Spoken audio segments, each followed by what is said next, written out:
Hello everyone, I am Neha Patil. Welcome you all in today's session. Today we are going to see the non-recursive post-order traversal of a binary tree. In previous two videos we have seen the non-recursive pre-order and the in-order traversal of a binary tree. Now today we will see the implementation of non-recursive post-order traversal of a binary tree.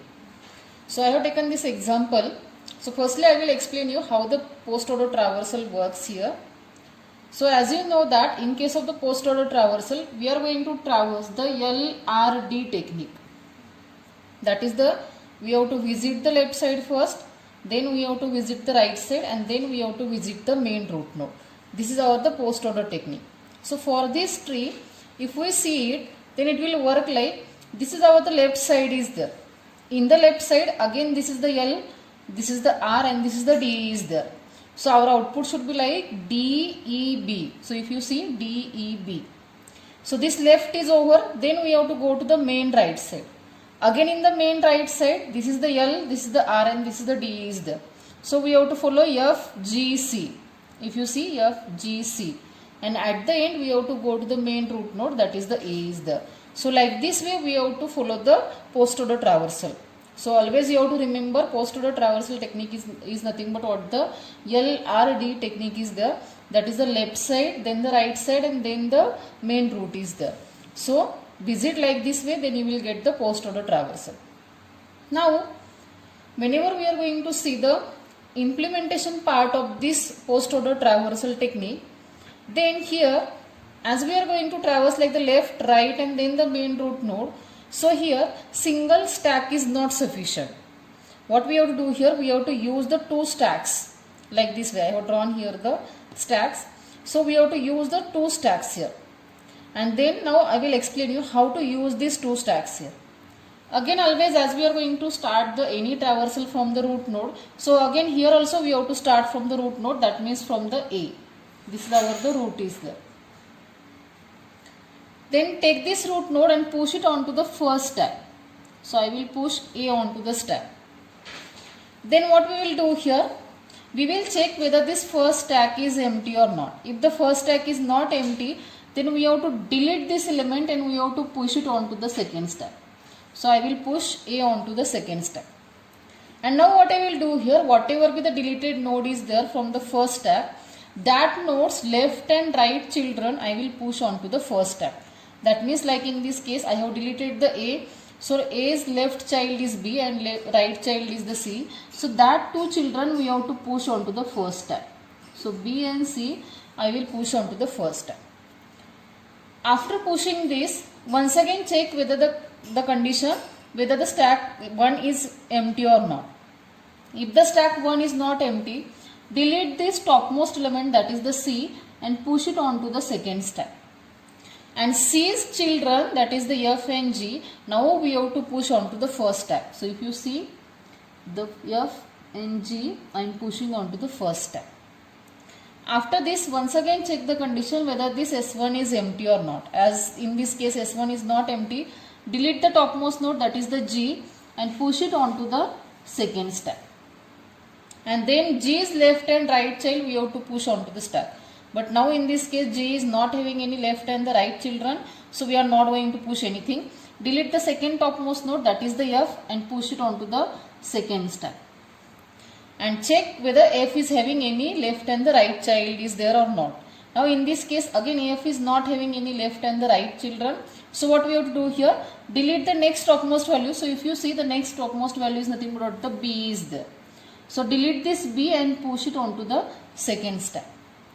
And B is now left and right child we have to push onto the first stack. That is the D and the E we have to push onto the first stack. As the S1 is again not empty here, delete the topmost, that is the E, and push it onto the second stack. And check E's left and right children. But E is not having left and the right child, so we are not going to push anything. Delete the second topmost value, that is the D, push it onto the second stack. And check for the left and right child of the D. But D is again not having any left and the right child.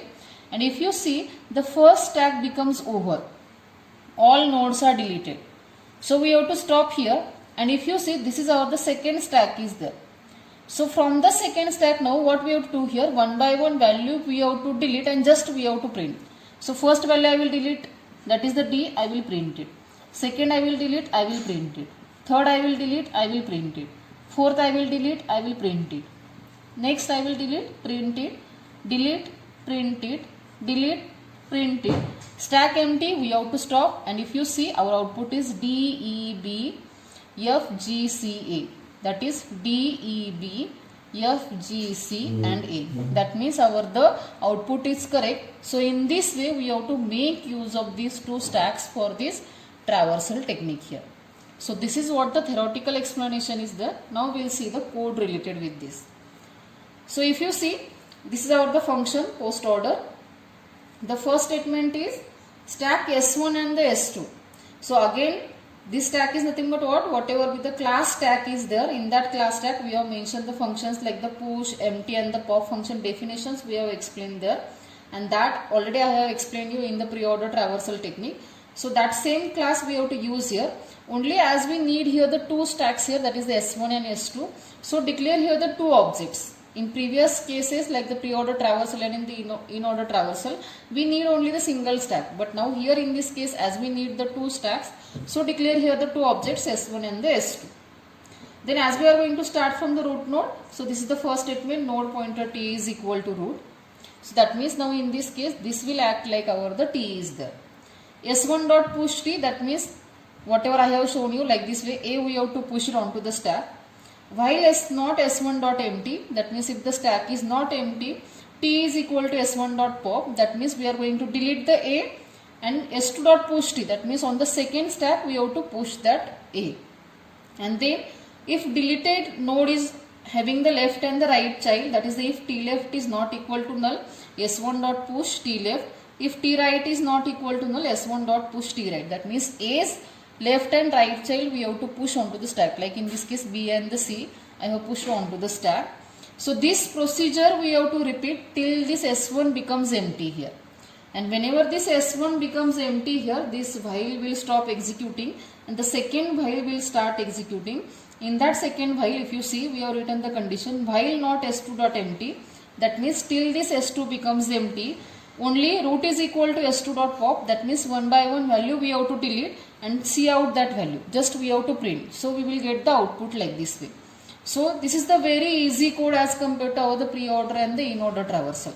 Only what we have to remember here, we have to start from any, that is the main root node, push it onto the first stack, delete that node, push it onto the second stack, and A's left and right child you have to push onto the first stack. So like this way, one by one value we have to delete from the first stack, we have to push onto the second stack, and child of the deleted node you have to push onto the second stack. So this procedure if you implement like this way, you will get the non-recursive post-order traversal of a binary tree. So this is the explanation for this technique. Hope you have understood this. So thank you for watching this video. If you like it, then don't forget to like and subscribe. Thank you.